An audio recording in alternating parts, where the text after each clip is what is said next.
En menos de 24 horas la mascarilla en interiores dejará de ser obligatoria en España, salvo contadas excepciones. Es una decisión que, según Sanidad, el Ministerio cuenta con el respaldo casi unánime, dice, de los expertos y de los gestores de la situación sanitaria.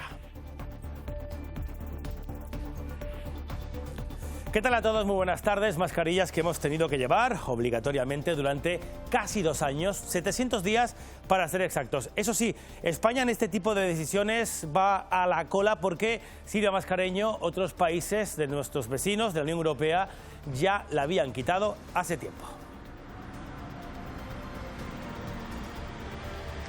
Sí, a pesar del alto porcentaje de vacunación, España es uno de los últimos países en decir adiós a la mascarilla y además con matices, pero sea como sea, mañana se pone punto y final a una obligación que arrancó el 20 de mayo de 2020. La medida adoptada en el día de hoy, en este Consejo de Ministros, es un paso más en la evolución de la pandemia. En La Palma se sigue perfilando el nuevo trazado de la carretera de la costa. Gobierno canario, agricultores y vecinos van a crear una comisión de seguimiento a una vía que se va a levantar sobre poco más de 3 hectáreas de suelo agrícola, la mayoría platanero. Queremos que se toque al mínimo la superficie platanera y entendemos que hay alternativas que posibiliten la comunicación norte-sur de manera urgente. Y en Tenerife la Policía Nacional ha detenido a un hombre condenado a 10 años por abusos sexuales. Eva Trujillo llevaba huido desde 2013. El detenido mantenía estrictas medidas de seguridad para eludir a la justicia. En el momento de la detención tenía retenido junto a él a una mujer.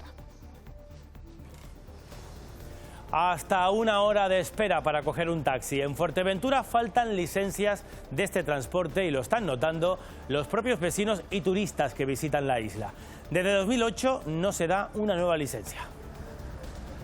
Imagen en directo la que están viendo de la costa del Tamaduste, en Valverde, en el Hierro, donde hay oleaje este martes. El tiempo ha dado un giro radical, el calor y la calima dan paso al frío de hoy y al paraguas en algunos puntos. Luego vemos la previsión.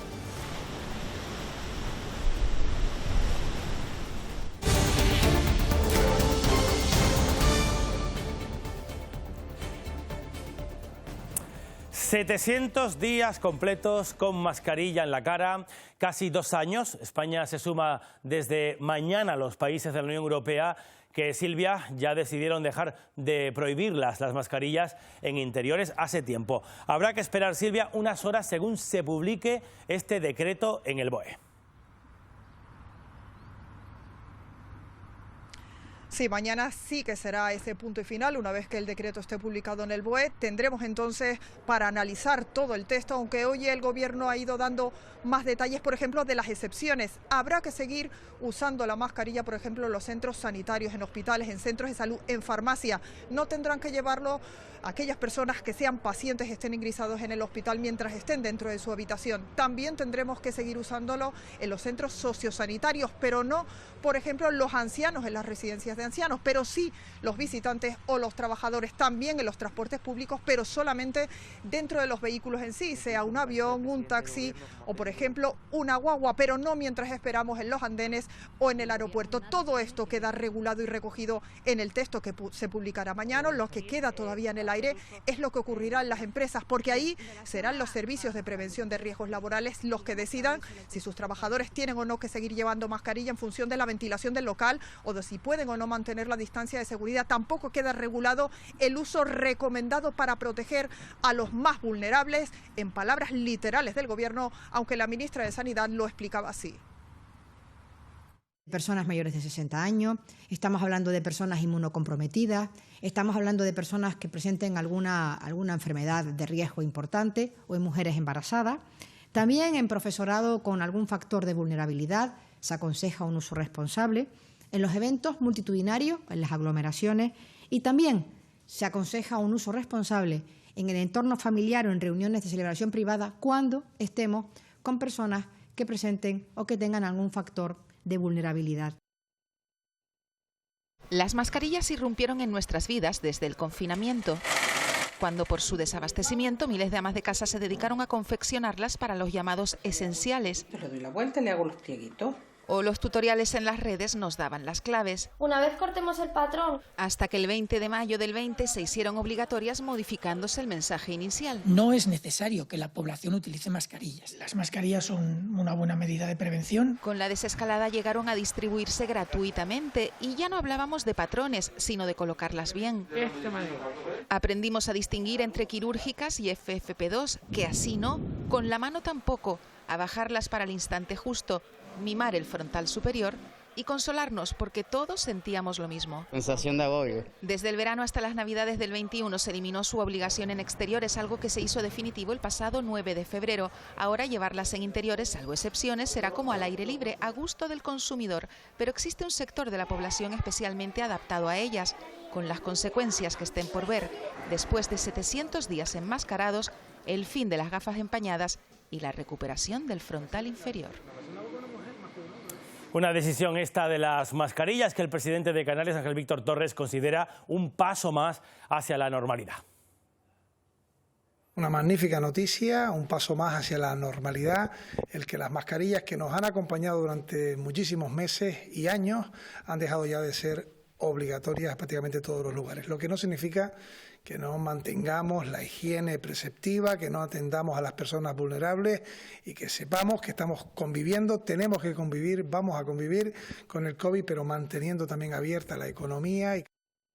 Por cierto que Cataluña se adelanta al resto del país, al resto de España. Un día, hoy los escolares han vuelto a clases sin mascarillas en las aulas. La Generalitat ha permitido levantar la medida un día antes, aprovechando hoy, este martes, la vuelta al cole de infantil, de primaria y de secundaria tras las vacaciones de Semana Santa, porque ayer fue festivo en Cataluña. El resto de la población tendrá que llevarlas, como el resto de españoles, hasta mañana, como va a ocurrir en el resto de España, según se publica en el BOE. Ahora mira, sería un numerado coordinado. Aquí en Canarias, reunión esta mañana entre las consejerías de Sanidad y Educación. Este miércoles quedará suprimida la obligatoriedad del uso de esa mascarilla, también en el ámbito escolar. Sanidad recomienda que los profesores de grupos vulnerables sigan haciendo uso responsable de ellas. Donde no van a echar mucho de menos las mascarillas es en los gimnasios, en los centros deportivos. Quienes entrenan bajo techo hablan de un gran alivio e incluso de una mejora del rendimiento deportivo. A menos de 24 horas para que nos podamos quitar la mascarilla en la mayoría de los espacios, este gimnasio dará libertad para elegir a clientes y trabajadores, pero la decisión ya está tomada. Pero ya lo hemos hablado en la empresa, todo el equipo es un equipo grande, todos van a venir sin mascarilla. Sí, yo en principio desde que dejen estar sin ella, empezaré a no utilizarla. Vendré sin mascarilla, sí. Luego en otros sitios no, pero aquí no creo que haya ningún tipo de problema. Se mantienen las distancias, el espacio es abierto, hablas con el monitor a una distancia perfecta, te lavas las manos al entrar, te las lavas al salir. Los gimnasios contemplan también el hecho de que muchos de sus clientes son personas vulnerables. Aquí en Health Space tenemos gente pluripatológica, vulnerable, con cáncer, con enfermedades crónicas potentes que seguramente van a querer seguir viniendo con una FFP2 a hacer ejercicio.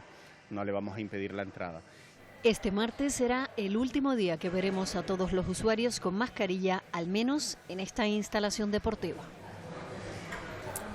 Continúa el debate aquí en Canarias por ese anuncio de prospecciones petrolíferas por parte de Marruecos en la costa de enfrente, justo en Tarfaya. El Estatuto de Autonomía Canario delimita las aguas canarias, pero según el derecho internacional, lo hemos consultado, ese concepto de aguas territoriales canarias no existe. Las aguas pertenecen a los estados, o son de Marruecos o son de España. El concepto de aguas canarias es un concepto de derecho interno que está recogido en el Estatuto de Autonomía, pero realmente aquí lo que se trata de ver es la relación entre dos estados. El mar territorial comprende 12 millas contadas desde la línea de costa y la zona económica exclusiva de cada país abarca 200 millas, según la Convención de Naciones Unidas sobre el Derecho del Mar de 1982. El problema es que es una regla superatoria y siempre se tiene que ir al acuerdo. No hay una definición acordada entre los dos países, entonces cada uno alegará que el otro está haciendo prospecciones en o bien su mar territorial o en su zona económica exclusiva. Recordemos una cosa muy importante. Las aguas que están al sur este de Canarias no son marroquíes, pertenecen al Sáhara Occidental. Este catedrático no confía en que las negociaciones actuales de España con Marruecos beneficien a nuestro país. Hemos visto a lo largo del tiempo que Marruecos aspira a más y más. Su referencia a las ciudades de Ceuta y Melilla es a los presidios. Ellos los consideran territorio ocupado y hemos visto en varias ocasiones cómo Canarias ha sido incluido en su esfera de influencia. Marruecos probablemente comenzará las prospecciones sin que hayan sido establecidas las fronteras marítimas con España, un hecho que preocupa porque también en aguas consideradas Canarias habría yacimientos que podrían interesar al país vecino. Las primeras autorizaciones para buscar petróleo en Canarias se dan en 2001. Arranca la lucha judicial entre instituciones de las islas y el Estado. El proyecto se paraliza hasta 2012, cuando se reactiva. Ya en 2013 el Constitucional sentencia que las competencias para autorizar prospecciones son del Estado, mientras Gobierno canario y ecologistas hacen un frente común y los gobiernos de Marruecos y España trazan una línea imaginaria para explotar los recursos. La delegación del Gobierno en Canarias recibe 2.600 alegaciones. La iniciativa sigue, nada detiene la búsqueda. Estos bloques fuesen promisorios y se demostrase que hay hidrocarburos, estamos frente a un grandísimo, estaríamos, y utilizo el condicional porque esto no lo sabe nadie, frente a descubrimientos enormemente importantes. ¿Está usted de acuerdo con las prospecciones? Canarias anuncia una consulta ciudadana para el 23 de noviembre, pero se la suspende el Constitucional. Siguen las protestas con una activista de Greenpeace herida y se multiplican las manifestaciones. En Canarias no van a pasar. El 18 de noviembre de 2014 Repsol comienza a perforar. 51 días después desiste. Hay petróleo y gas, pero saturados de agua. No es rentable, dice la compañía. Es una mala noticia para España y para Canarias el que el resultado sea un resultado negativo. Es el punto y seguido de una historia que ahora, por parte de Marruecos, podría tener continuación. Sobre este asunto, el Gobierno canario, a través de su vicepresidente Román Rodríguez, ha recordado el rechazo del Ejecutivo canario a cualquier tipo de sondeo y también ha pedido que Canarias participe en las negociaciones para fijar la mediana marítima. Pero me da miedo entonces y ahora las prospecciones en aguas marroquí y por supuesto nos negaremos siempre en aguas canarias, que fue lo que ocurrió el 14 y 15 con Repsol. Por cierto, Pedro Sánchez va a visitar Kiev, la capital de Ucrania, posiblemente en la reapertura de la Embajada de España anunciada esta semana y con la intención también de verse personalmente con el presidente Zelensky, como han hecho otros mandatarios de otros países. Rusia está focalizando ahora mismo sus ataques en un punto concreto, en la ciudad de Mariupol, donde resisten los ucranianos desde una fábrica de acero. Y se intensifica también la ofensiva sobre la región del Donbass. Una intensa lluvia de artillería, cohetes y misiles golpea las infraestructuras del ejército ucraniano. El portavoz del Ministerio de Defensa ruso asegura que han atacado 1.260 objetivos militares. Ahora podemos decir que ha comenzado la gran batalla por el Donbass, anunciaba el presidente Zelensky en un nuevo giro en el devenir de la guerra. Este residente en Kharkov acaba de reconocer a su tío. Es una de las 2 personas que han fallecido en el último bombardeo ruso en esta ciudad al este del país. También se sigue atacando con dureza Mariupol. Este denso humo sale de la acería de Azovstal, el último foco de resistencia ucraniana en una ciudad portuaria clave para unir Donbass con Crimea.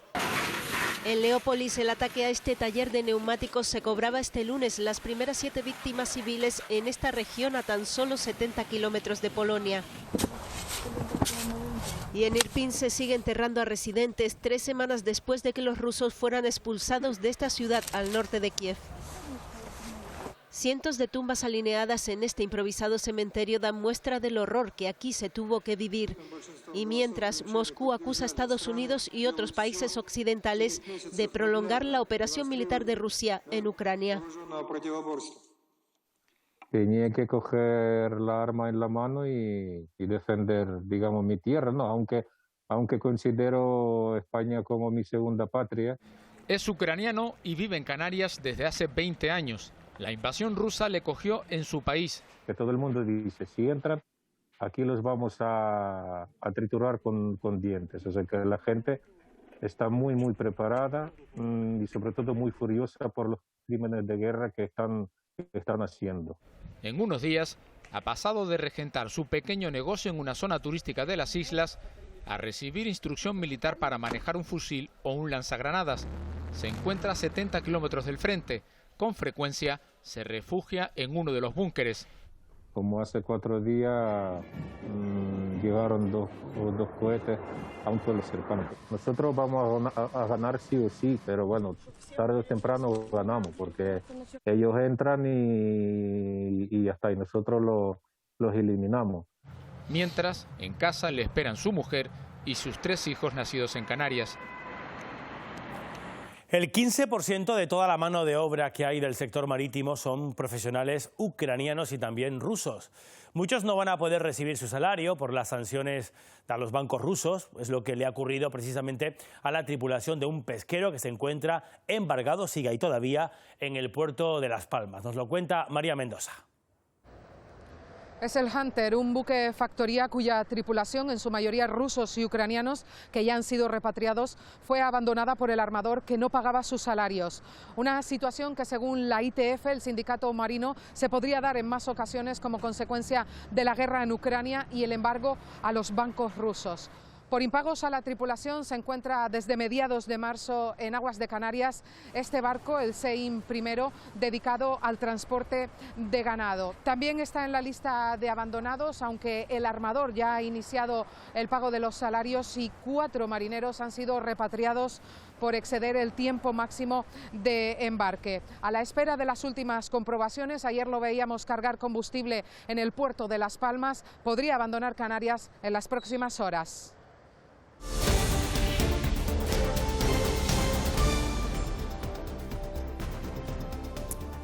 Este lunes comenzaba en La Palma la obra más importante, desde luego la más esperada por muchos vecinos, la carretera de la costa.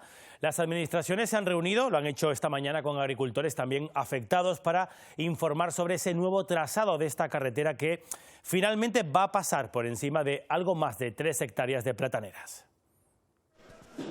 Los agricultores y afectados han conocido este martes de primera mano cuál será el trazado definitivo de esta vía, una carretera necesaria para recuperar la movilidad de la isla, en la que finalmente no será necesario expropiar viviendas, pero sí afectará a 3,2 hectáreas de plataneras. Que no solamente es una carretera, sino además es crear ese canal de infraestructura que va a posibilitar recuperar al máximo las hectáreas de cultivo agrícola perdido durante la colada. El debate con la carretera ha surgido fundamentalmente porque entendemos que hay que evitar al máximo el arrasar con zona de cultivo histórica en la isla de La Palma, de plátanos. Una vía que atraviesa un territorio donde el 70% son cultivos de plataneras. Exceptuamos la montaña de Todoque y de la laguna, todo lo que es el municipio de Tazacorte es platanera.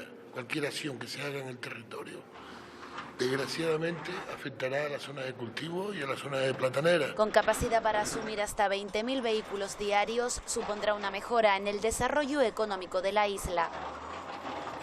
Seguimos ahí en la Isla Bonita porque un grupo de farmacéuticos comunitarios voluntarios lo hacen hoy, la iniciativa Farmacéuticos con La Palma. Eso para paliar los síntomas derivados de la erupción volcánica.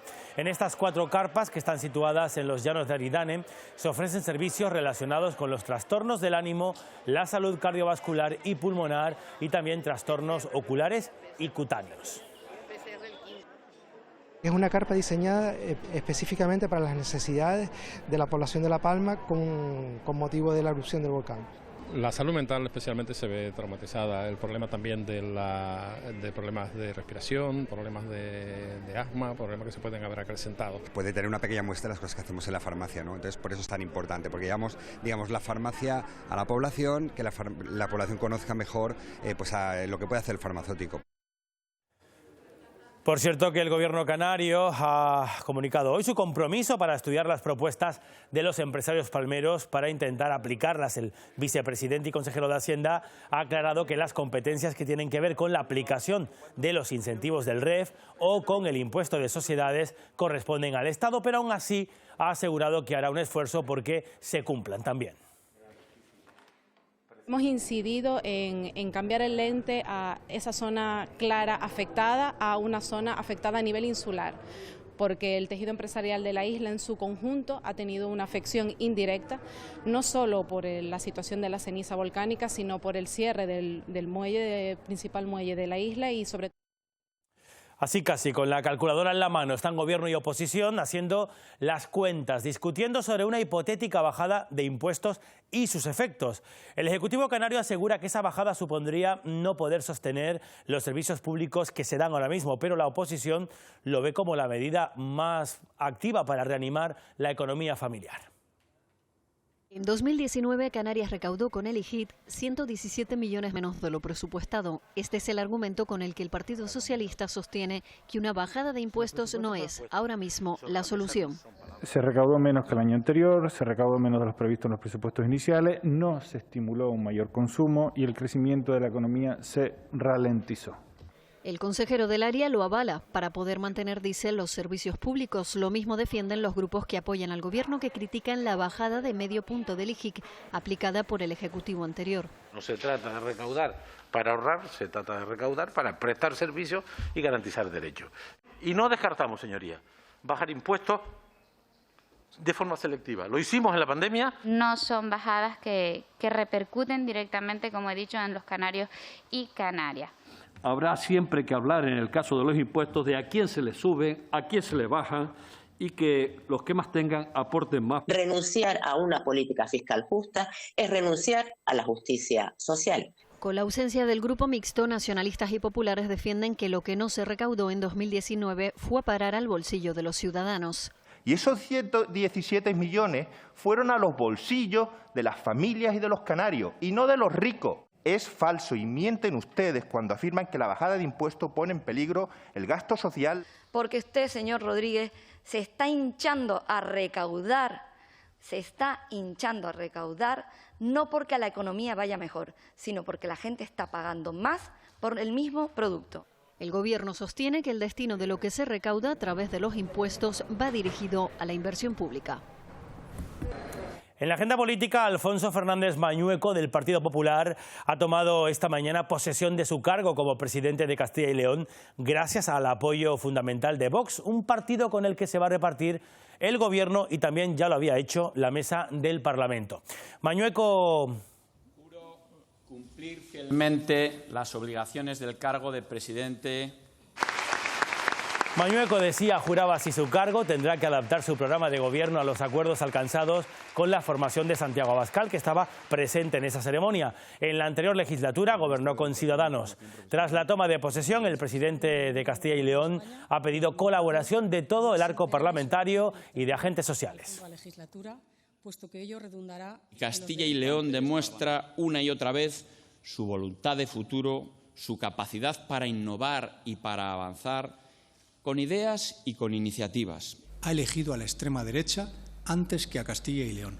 Ha elegido el poder antes que los derechos y las libertades de los castellanos y los leoneses. Y es una deriva enormemente preocupante para la democracia en nuestro país. El gran ausente de ese acto en el que sí estuvo el expresidente Mariano Rajoy, también la presidenta madrileña Ayuso, fue el presidente del Partido Popular, Núñez Feijóo, que ha querido evitar una fotografía con Vox programando otro acto a esa misma hora en Madrid con los agentes sociales. Dice Feijóo que va a visitar Castilla y León en breve. La agenda del presidente de la Xunta de Galicia hace unos años pues, me impidió asistir a la toma de posesión de Mañueco, y ahora la agenda doble de presidente de la Xunta y presidente del partido pues me impide lo mismo. Pero estoy convencido que en las próximas semanas podré visitar al presidente Mañueco. Podemos Lanzarote, de vuelta a Canarias, cumple sus 100 primeros días de gobierno insular y considera que el pacto con el PSOE ha servido para dar estabilidad a Lanzarote y para poner en marcha, dicen, políticas progresistas.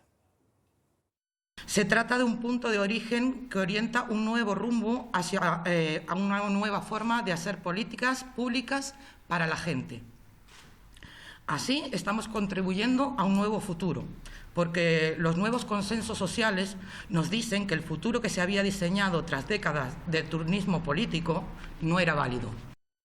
Más de 2.200 médicos del Servicio Canario de Salud irán a la huelga en los próximos 28 y 29 de abril. Harán paros de 1 o 2 horas en los turnos de la mañana. La convocatoria incluye tanto a médicos de atención primaria como especialistas. El Sindicato de Empleados Médicos denuncia la alta temporalidad que mantiene a los facultativos en un estado de incertidumbre laboral. La huelga es indefinida y a lo largo de este mes se publicarán las fechas para los paros que tengan lugar en el mes de mayo.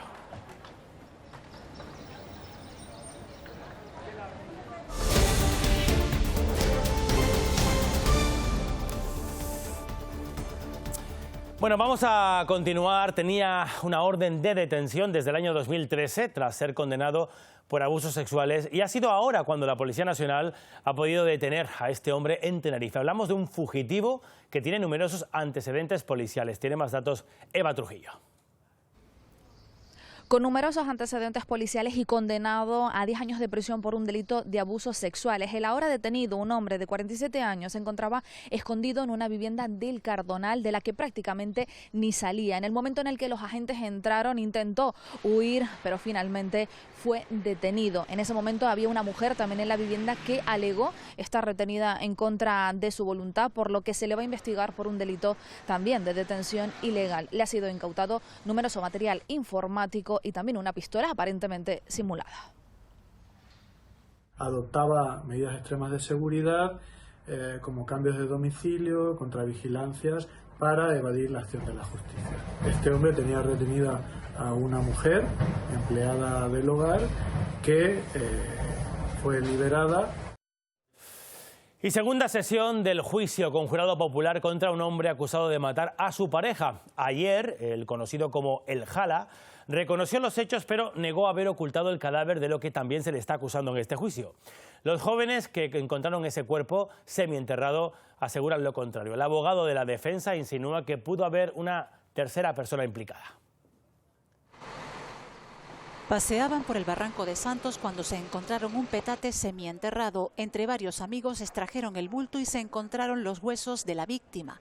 El acusado asegura que arrojó el macuto por el puente, pero los chicos sostienen que tuvieron que desenterrarlo. Estaba medio enterrado, difícilmente, salvo que no sé qué hubiese podido ocurrir, yo creo que estaba ahí medio enterrado. Al sacarlo de la otra bolsa fue cuando se cayó la cabeza, de verdad, y ya estaba en un paño. ¿No? Un paño con cal, no sé, había cosas blancas ahí. Y ya, pues, hacer así, pues vimos que era una cabeza humana. En la segunda sesión también ha testificado el hijo de los propietarios de la pensión Padrón, donde supuestamente ocurrieron los hechos. Han analizado el registro de entradas y salidas. La defensa ha insinuado que en esa habitación, la 306, había terceras personas. Bueno, esa es una página del registro de la pensión que regentaban sus padres. Lo primero de todo, Jaime, ¿usted reconoce la letra? La letra que hay ahí, la letra de mi madre. La letra de su madre. El acusado se enfrenta a 25 años de cárcel por un delito de asesinato con alevosía y ensañamiento. El escritor Alejandro Palomas denunciaba el pasado mes de enero los abusos sexuales de los que fue víctima de pequeño en un colegio de La Salle, en Cataluña, gestionado por curas de la Iglesia Católica. Ahora se encuentra aquí en Canarias, donde está trabajando para un documental de esta casa de Radio Televisión Canaria. Hoy en el programa Buenos Días Canarias ha pedido más compromiso a la clase política y que pidan perdón también por las décadas que han mirado para otro lado. El Estado ha permitido que esto exista, porque todo el mundo lo sabía, pues ahora que se ha levantado y que supuestamente quieren hacer algo para terminar con esta lacra, lo primero que hay que hacer es decir, es verdad, nos hemos equivocado, perdonen ustedes. Me ha liberado saber que de repente se han abierto muchas tapas, ¿no? Me ha liberado socialmente. Se multiplican los casos de estafa utilizando, mucho cuidado, la campaña de la renta, que está ahora mismo vigente, como gancho. La agencia tributaria alerta de que los ciberdelincuentes están enviando correos masivos, haciéndose pasar por la propia Hacienda y solicitando nuestros datos, algo que nunca hace la agencia tributaria. Yanira Rodríguez. Para captar a sus víctimas, los ciberdelincuentes están utilizando principalmente 3 técnicas, todas por correo electrónico. La primera es la que está haciendo caer en la trampa a un mayor número de personas. A través de un correo como este nos avisan de que ya está disponible el justificante de nuestra devolución, por lo general con una cuantía muy alta. Hay un archivo adjunto que si lo descargamos, en realidad estamos bajando un virus que da acceso a toda nuestra información. La segunda fórmula apela al miedo. Nos avisan de que tenemos asuntos pendientes con Hacienda. Nos dicen con un correo como este que tenemos facturas o multas sin pagar. Para verlas hay que entrar en un enlace y si lo hacemos abrimos las puertas a todos nuestros datos. La tercera técnica es la más sencilla para los ciberdelincuentes porque va a ser el propio usuario quien proporcione sus datos a través de un formulario como este. Nos piden que actualicemos, entre otras cosas, nuestra cuenta bancaria y el código de verificación de la tarjeta. La agencia tributaria recuerda que Hacienda no suele mandar correos electrónicos, siguen utilizando el correo postal. Tienen que tener mucho cuidado con este tipo de estafas. Un caso que está bajo instrucción ahora mismo judicial es el conocido como caso Laicas, por el que se está investigando al alcalde socialista de La Laguna, Luis Geray Gutiérrez, por presuntas irregularidades en la concesión de contratos. Coalición Canaria se ha defendido hoy de las acusaciones recibidas por parte de Gutiérrez. Coalición Canaria no fue el que le dijo al alcalde que contratara a su primo segundo. Coalición Canaria no fue quien le dijo al alcalde que contratara a su cuñado. Coalición Canaria no fue quien le dijo al alcalde que contratara a una serie de empresas que se habían de nueva creación, todas unidas por una misma línea de organización. Y en el banquillo de los acusados se ha sentado hoy un cazador al que se le acusa de matar a un halcón tagorote en Gran Canaria. Es una especie que está en peligro de extinción. Le piden 2 años de cárcel y una indemnización económica. Él niega haber accionado el gatillo. En octubre de 2018, un halcón tagarote, especie en peligro de extinción, es abatido en el barranco de la Sorrueda, en Gran Canaria. A este cazador el fiscal le pide 2 años de cárcel por presuntamente disparar al animal. Tenía 11 perdigones. 11 perdigones en un cuerpito así. Que no, yo no lo disparé. Yo no fui. Nosotros llevamos todo el día dando tiros. Es normal que oyeran tiros, pero de matar al halcón no. Justo lo contrario sostiene un testigo directo del suceso, un vecino que señala al acusado como el autor del abatimiento. Yo estaba de espalda y cuando vi el halcón caer, y su colega Saúl hasta soltó que tenía las patas, entonces claramente fue él que disparó, ¿sabe? ¿Usted vio disparar, sí Yo o no? No lo vi porque estaba de espalda. Según este testigo, pidió a unos escaladores que sacaran fotos del ave muerto y acudió a denunciar al Seprona. El acusado y sus compañeros de casa respondieron con una ráfaga de disparos en el barranco. Yo creo que fue como para intentar asustar a Aníbal, porque ya Aníbal además yo creo que se había marchado para el pueblo. El fiscal también pide que se inhabilite al acusado y no pueda cazar durante 4 años y una indemnización a calcular por un perito si es que hay condena. La defensa ha solicitado la libre absolución.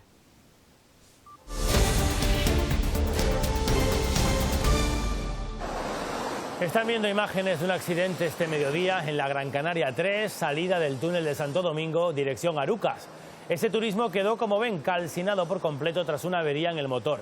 Por suerte no ha habido que lamentar daños personales. Eso sí, ese accidente provocó retenciones importantes hasta el vertedero porque hubo que cerrar 2 carriles. Ahora mismo están todos operativos.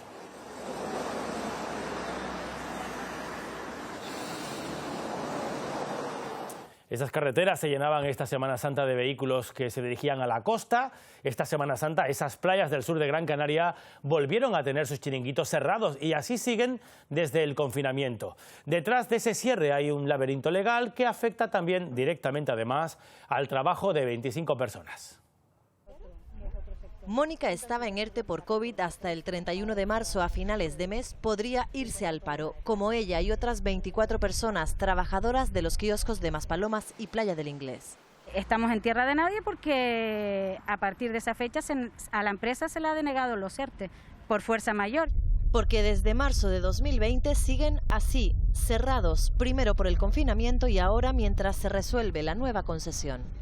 Pero mientras tanto, impiden que estas personas que están presas puedan desarrollar su normal actividad. La última concesión llevaba vencida desde 2007.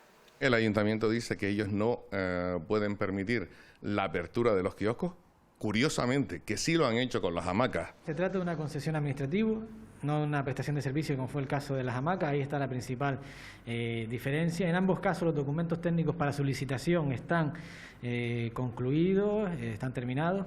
Estamos tratando de manera legal restablecer esos servicios, fundamentalmente para que los trabajadores se puedan reincorporar después de los ERTE.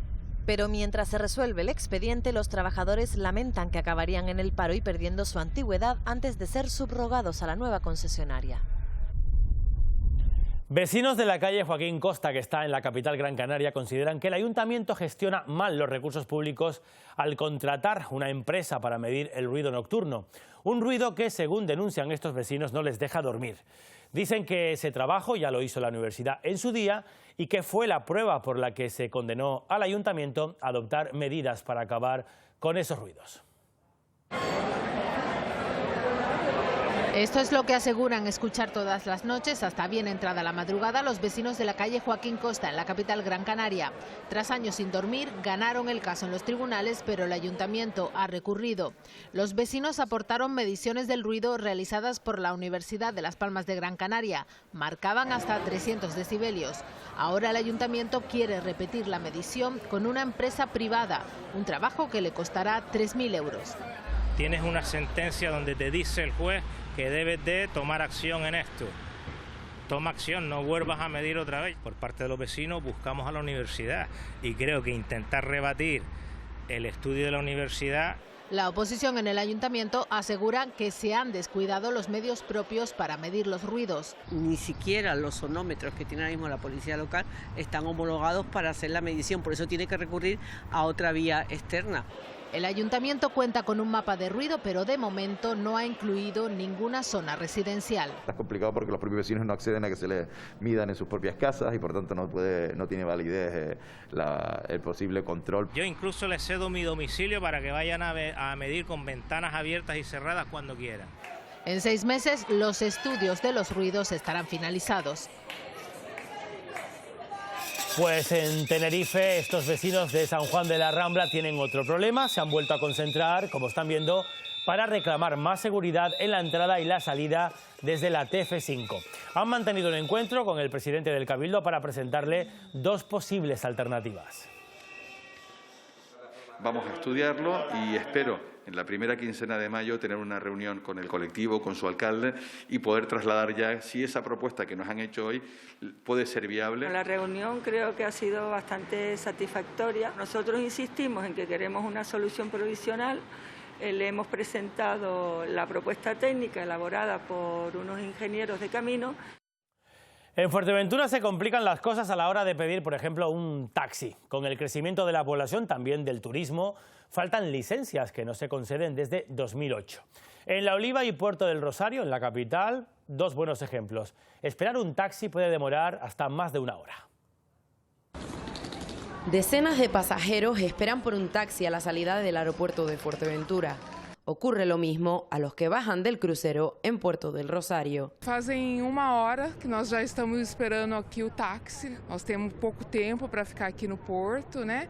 E não temos ninguém para dar informações aqui. La falta de licencias en varios municipios majoreros están provocando desesperación a residentes y visitantes. Aunque nosotros queramos hacer todo lo que podamos, con el número de unidades es imposible. Para atender a toda esa demanda de turistas, al final quien acaba pagando siempre son los mismos, que es el pueblo, los pueblos, los residentes, los que vienen a hacer un trámite a la capital o son los grandes perjudicados. Preocupa la situación, pero también la imagen que les queda de la isla. Un señor que lleva 5 horas viajando, coge su maleta, quiere ir un taxi al sur, tiene que esperar otra 1 hora y media, 2 horas. Ya le digo yo que no vengo más. Las quejas son diarias, diarias, de los directores de los hoteles y de todo el mundo que está relacionado con el turismo. Desde el ayuntamiento insisten en que trabajan mano a mano con el sector. Ya estamos iniciando el expediente para la creación de esas licencias. Trabajamos codo a codo con el sector. Yo al menos estoy en permanente contacto con ellos. Urge una solución para un problema que continúa alargándose en el tiempo. Las dos universidades públicas de Canarias quieren ponerse al día y seguir siendo interesantes para los estudiantes. Están evaluando ahora mismo sus titulaciones para modificarlas en unos casos o en otros directamente eliminar algunas disciplinas. La Universidad de Las Palmas de Gran Canaria en concreto ha realizado una macroencuesta. Se plantea, por ejemplo, unir las ingenierías químicas en una sola carrera. Las universidades públicas canarias se modernizan. En la de Las Palmas de Gran Canaria han realizado un análisis objetivo junto a una macroencuesta que ya tienen los centros para que ellos mismos tomen decisiones. Entiendo que el cambio debería ser importante, o sea, no se trata de cambiar 3, 4 titulaciones, si hay que cerrar una titulación y abrir otra, o a lo mejor recortar el número de alumnos en una para abrir una segunda titulación, es decir, tenemos muchas opciones. Se plantean disminuir el número de alumnos en Derecho para abrir un grado en Derecho Tecnológico o unir en una sola carrera las dos ingenierías químicas. La Universidad de La Laguna hace también esta reflexión. Allí, por ejemplo, han eliminado el grado en Radioelectrónica Naval, abierto el de Nutrición y Dietética y ya han solicitado introducir Ciencias del Deporte para el próximo curso. Este año, la Universidad de La Laguna ha sometido a revisión a más de 50 titulaciones oficiales. Por tanto, estamos de verdad masivamente analizando y revisando lo que estamos haciendo. Los dos centros públicos van de la mano en estos cambios. Un ejemplo de ello es que estudian la viabilidad de impartir un máster de vulcanología en común por el interés que ha generado el volcán de La Palma. Se restablece poquito a poco el suministro de agua en Fuerteventura. María Asensio, buenas tardes, pero no en todos los barrios afectados. Sigue sin salir agua de muchas casas. Sí, desde que a primera hora de la mañana de ayer se comenzara a impulsar agua desde Puerto del Rosario hacia el centro de distribución de la Herradura, son muchas, la mayoría de localidades, las que ya han recuperado el suministro. Aún así, en pueblos como Valles de Ortega hoy nos confirmaban que tenían agua, pero dudaban de si les llegaba a través de cubas o del propio restablecimiento del suministro. Cabe destacar que dentro de las propias localidades que ya tienen agua, también hay zonas a las que no llega o lo hace con muy poca fuerza, pero es un problema que se irá subsanando poco a poco con el paso de la tarde. Donde no llega nada de agua es en pueblos de cotas más altas, como es el Valle de Santa Inés, donde nos encontramos, aunque las previsiones apuntan a que podría ser esta noche cuando se retome la normalidad, un regreso a la normalidad que celebran vecinos y comercios. Llegamos y teníamos agua. Ayer, con el problema que no sabíamos los días que íbamos a estar sin agua, pues el jefe ha decidido cerrar más temprano. No sé realmente qué nos ha facilitado llenar los bidones, porque nos encontramos que se nos acabaron totalmente. Por lo menos hoy estamos trabajando con agua. Ayer por la tarde se restableció parcialmente el caudal, pero bueno, todavía le queda bastante para ser el habitual. El Ayuntamiento de San Sebastián de la Gomera ha implantado un sistema de telegestión permanente de fugas de agua que va a controlar de manera remota el comportamiento de toda la red municipal. Cada depósito tiene una unidad de control que envía la información a ese ordenador que han visto, ordenador central, que luego envía alertas para posibles aumentos de consumo o fugas detectadas, y puede también recibir órdenes telemáticamente. Una visión centralizada de lo que es el funcionamiento del abastecimiento desde el punto de vista informático, ¿no?, de la tecnología. Poder hacer, digamos, un mantenimiento más preventivo, ganamos tiempo y por lo tanto evitamos que se pierdan litros de agua al exterior y poder, como digo, adelantarnos a esas fugas y no esperar a ver el agua saliendo por las calles, que es un bien que tenemos que preservar. Lo hemos notado nada más despertarnos casi todos hoy en Canarias. El tiempo vuelve a dar un giro completo. Terminábamos la Semana Santa con calor y calima, hasta ayer prácticamente, y hoy vamos hasta el Hierro. Aridian Marichal, muy buenas tardes. Hemos tenido, Aridian, que echar mano otra vez del abrigo. Solamente han bastado unas 24 horas para decir eso del tiempo está loco, porque hemos pasado de la calima al descenso de las temperaturas en las islas. A eso se suma el viento, con unas rachas que han superado los 70 kilómetros por hora aquí en la isla del Meridiano, en la zona de la Dehesa, o que han superado los 80 kilómetros por hora en las medianías de Gran Canaria.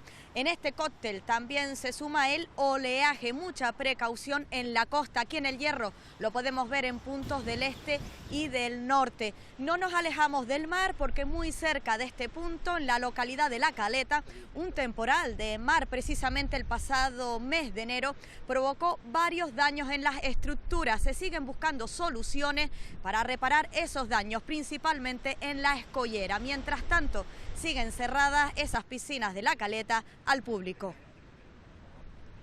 El técnico municipal pues ha hecho un informe de hacer obras de emergencia. Los servicios jurídicos del ayuntamiento pues nos trasladan de que no, que hay que hacer una obra mayor y hay que sacar la licitación y asegurar y acotar lo que es la zona por la escollera y dar una mayor seguridad a los usuarios. Hablábamos de ese tiempo loco, muy cambiante en apenas 24 horas. Vamos a ver hasta cuándo ese cambio. Edgar Cedrés, buenas tardes. Buenas tardes. Paco Luis, sopla con intensidad el viento aliso y nos deja un ambiente más primaveral y fresco. Esta situación seguirá al menos hasta la jornada del jueves, cuando perderá intensidad y complica también la situación del mar. Mañana veremos muchas nubes por el norte de las islas, quizás nos pueden dejar algunas gotas en medianías y seguiremos disfrutando del sol por el sur. Eso sí, seguirán bajando un poco más las temperaturas. Luego tienen la previsión completa después del tiempo de deportes. Tras 2 años de vacío regresa Gastro Canarias, un punto de encuentro obligado para profesionales y amantes, que hay muchos de la restauración. Este año serán 215 stands los que ofrecen talleres de cocina, concursos, clases magistrales, demostraciones y degustaciones de productos, catas y muchas actividades. Un salón gastronómico que se va a celebrar en el recinto ferial de Tenerife del 27 al 29 de septiembre y que en su 7ª edición contará con La Palma como isla invitada. Promoción muy importante de nuestro producto local y de nuestros profesionales que trabajan día a día en la gastronomía. Pues la gastronomía es mucho más que solo cocinar, la gastronomía tiene detrás muchas más cosas, tiene tradición, cultura, tiene desarrollo rural. La importancia que tiene como reclamo turístico, como generador de empleo, como una propuesta que hacemos a cualquiera que nos visita o que es de aquí. Supone recuperación.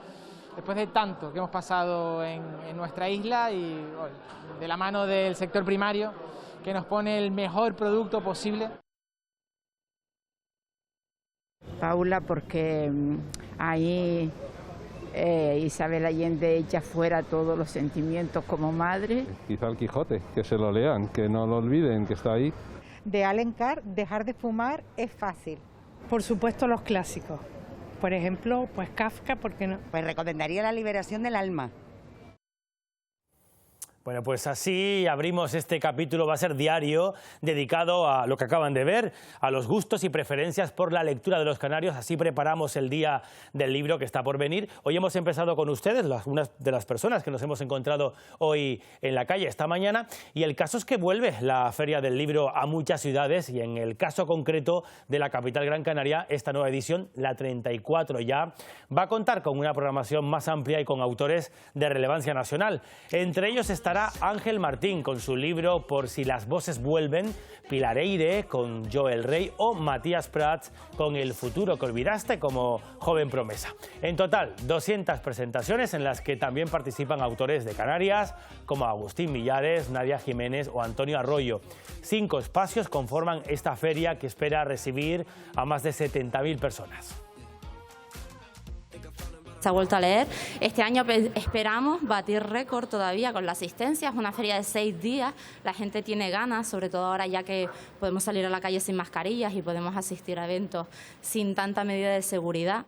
Ya están abiertas las inscripciones para autores, librerías, los artesanos, que este año tenemos como novedad un puestito de artesanía. Y también regresan las fiestas de mayo.